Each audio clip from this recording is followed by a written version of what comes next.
Hi guys, and welcome back to Maltbox, the non-chill filtered whiskey blog. I'm Andy and I'm back here today with another whiskey review. Now the whiskey that I'm going to be reviewing for you today is one that I've never tried before. I only picked it up recently. It was a whiskey released in September 2023, I believe. It's from a Highland distillery with two different names. The name of the distillery is anCnoc, and therefore the bottling name is anCnoc.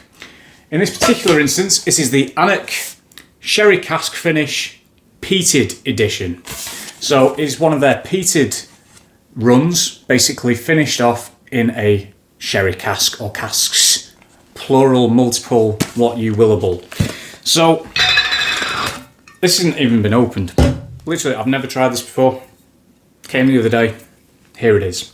There it is in the bottle. I do like anCnoc, really underrated Highland distillery. As I say, the name of the distillery is anCnoc, and not to get confused with the Diageo-owned Nnocando.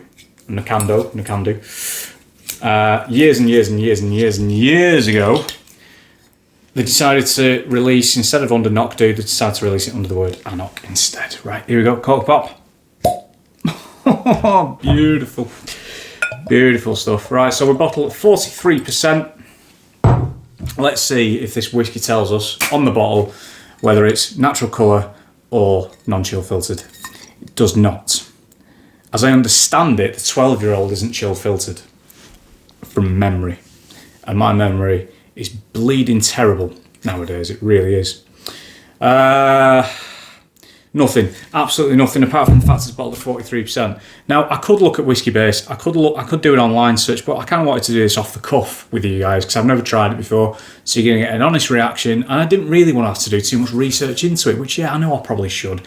A, I can't be arsed, and B, when you buy a whiskey, as I think Ralphie said it for bleeding years, put it on the bottle, put it on the tube, if it is. Please tell me, help me out, help me to help you. Right, so here we go. In the Deanston glass again today. It's not a Deanston whiskey in the glass, as we've already mentioned. A nice light copper in the glass in terms of legs. Certainly shorter than mine, and that's saying something. Going down pretty quick on the nose. Ooh. Ooh. Right, I'm likely going to need to do 2 runs at this, purely because the bottle is quite cold. Because, very quick story, promise, it's going to be a quick video today. This is the house that some of you know that we moved into about 14, 15, 16 something months ago, just over a year and a bit ago. This room was bright orange. I mean bright orange. It was so orange. It was like traffic cone orange, and we've just finished it. We've re-insulated all the floors, everything like that. Got a lovely fire in that you can't see in shot. Probably should have shot it in front of the fire really, but such is life. I like to sit on a sofa. However, the cupboard that I have some of my whiskey in, because most of it is still in storage, so a lot of the stuff that I'm going to be reviewing is stuff that I've had to buy in. The cupboard is still freezing. The rest of the room is boiling. So the actual spirit, quite cold, quite chilly, but it's warming up in my hand, which is positive. The reason I was making so many like noises, like it sounded like I was being pinpricked by invisible people. It reminds me very much of maybe a weaker, not quite as heavily peated Ugadal from 15 years ago. It has this lovely kind of fruit and nut. It has a nice ash, like not even ashy, like, you know when you burn leaves in the incinerator in your garden? It's got a really nice, lovely, welcoming level of smoke. And I think the thing with anCnoc is they do different runs. A lot of their spirit is unpeated. However, a few years ago they started releasing some of their peated spirit. I think some of the first releases, I think I've got a couple of bottles somewhere, they had them in the name of like Rutter. It was all whiskey tools, like peat cutting tools. Rutter, is it Flauta, however you might say it, however it's pronounced. And another. Cutter, it might even be, but I don't know. There's Rutter and Flauta, whatever you want to say. However, you know, they have been creeping up their peated releases, and this is one of them. And I do love the branding. I know they've not changed it for years, and I hope they don't, because it's really refined, really under the radar. And it's an under the radar distillery. The 12-year-old is a bottle that I really do recommend. If you've not tried it, give it a go.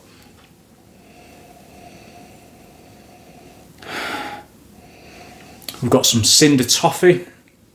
We've got like general toffee. That's not a person, by the way. That is just, I just mean toffee in general. General toffee. He won't last long, would he? You've got kind of a spice, yes, but it's not prickly. It's not like, I'm not going to say there's pepper in there. It's like nutmeg. It's a very nice, warm, welcoming spice. It's a little bit closed apart from that. There is some maltiness in the back, which is frequent throughout anCnoc releases. The 12-year-old is very malty, it's very sweet, it's very honeyed, it's a lovely drop. This is very akin to that with a peaty edge. And you've got some sort of deeper, richer flavours coming from that sherry cask finish. Now, I will look at what sort of cask these were finished in. Will it tell me?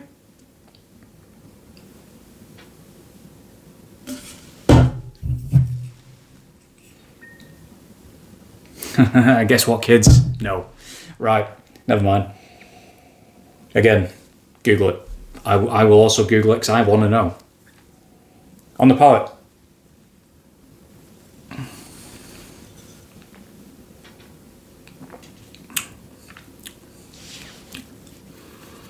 Right, so mouthfeel is on the thinner side. The anCnoc 12 is as well, to be honest. However, carries a lovely soft smoke throughout. Really nice. Very, very sweet. And again, it's those kind of like chocolatey, toffee, almost like milky coffee, cappuccino-y, changing it up, notes that are like offsetting some of that smoke. And I like peated whiskey, I do. However, I think this would be really good for people that like that mix of soft peat, bollocks, me lamp's dead. Sorry about that, everybody. My battery pack died on my light, so I've just had to run upstairs, get an extension lead and carry on. So what was I saying? I was saying this is probably a good dram, I think. This is what I say, but if not, then whatever. I'm not very good at editing. This is good for people that might not want to go full on for a heavily peated sherried whiskey like a Nougadal, or like a Corryvreckan, for example, or even like a Lafroig 10, because there is the hint of sherry in that Lafroig 10. This kind of reminds me, really, already of a lower strength, say, Glendronach, like the 12-year-old, crossed with an Ardmore.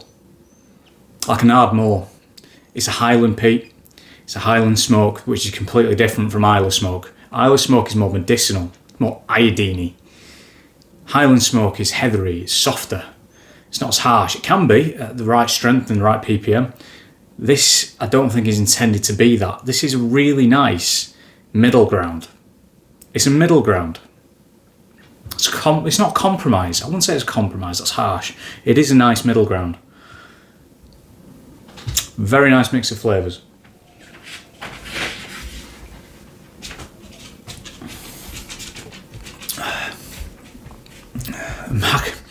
Sorry, our Labrador puppy's just walked into the room now. Just kick the door open. Aside from the sort of like fruit and nutty peatiness that I mentioned before, there is like a really nice sort of red currant, cranberry kind of flavour going through the middle of this. There's a bit of a dryness to the finish going into it now. A lot of it is still focused around those chocolatey flavours and sweetness. The toffee that I mentioned before, but there is a slight sort of like soft, ashy edge to it. Now, I bought this for £34, I think. Yes. And I believe it retail, I think the RRP is supposed to be about 40, 45, but there's a lot of it on offer at the minute at this time of the year. This time we're recording December, start of December 23. It's on the Whisky Exchange on offer. I think it's on House and Malt on offer. House and Malt, by the way, great whiskey shop. If you've not checked them out, please do. Really nice independent shop up in Carlisle. Not too far from me, about 30 minutes from me.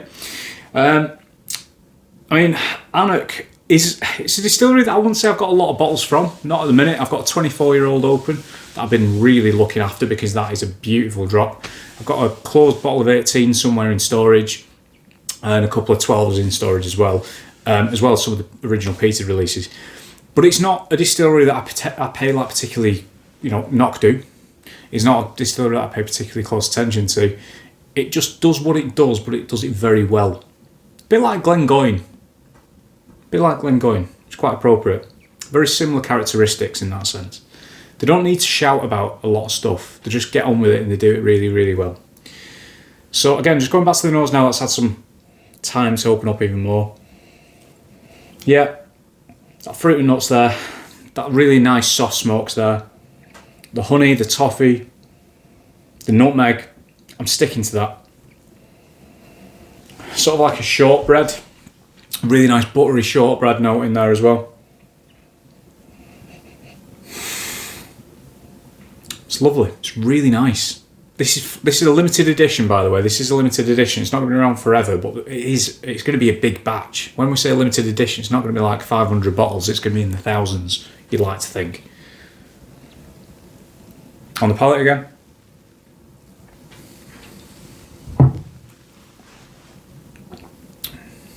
Mouthfeel a bit better the second time around. Maybe it was just in my own head earlier. It's still pretty thin. And yeah, it does remind me of Ugadals from 15 years ago. It really does. And that's a compliment to both of those outfits, Ardbeg and anCnoc. It takes me back there. It really does. Red berries, red fruit. The fruit and nut again. And it is really fruit and nutty. I swear to God, it sounds nuts. It sounds mental me saying that. But there's raisin there. There's a sweet milk chocolate, and it is milk chocolate. It's not dark chocolate. It's not bitter at all. And you've got this oily nuttiness in there as well. You've got, spices. Nutmeg is one of them. Maybe a bit of clove reaching in now. Or is it? No, clove's too medicinal. It's not clove. What is it? It's almost herby. The sweetness comes back. Dark toffee, treacly. Softens again into the finish. Gets sweeter. And you've always got this lovely vein of soft smoke in there. And it is lovely. It's a really nice drop. I'm so glad that I took a punt on that. This is a perfect whiskey for the cold winter nights in front of a fire. And there's many whiskies you can do that with. I do that a lot with like the Ardbeg 10. I do it a lot with like Talisker. I do it a lot with like English peated whiskies like Wireworks. Lovely, lovely drop to have in front of the fire. But this is really nice. It's very soft. It's very approachable. It's ticking a lot of boxes. I like peated whiskey, not as much as I used to. I kind of went down this real peat hole where I tried to find the peatiest one available, and I, blow my head off peat. Come on, guys, come at me, bro. I'm past that now. I just like it. I like it in there. Yes, I'll have heavily peated drams when I want, but I don't want them all the time. And this is a really nice middle ground, like I said before, for that sweet sherry profile, along with some nice smoke as well.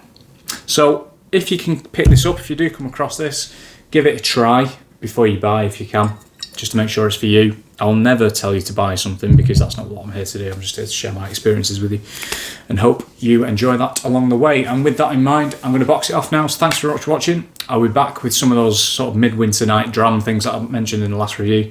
And thanks very much. Or ta very much. See you soon.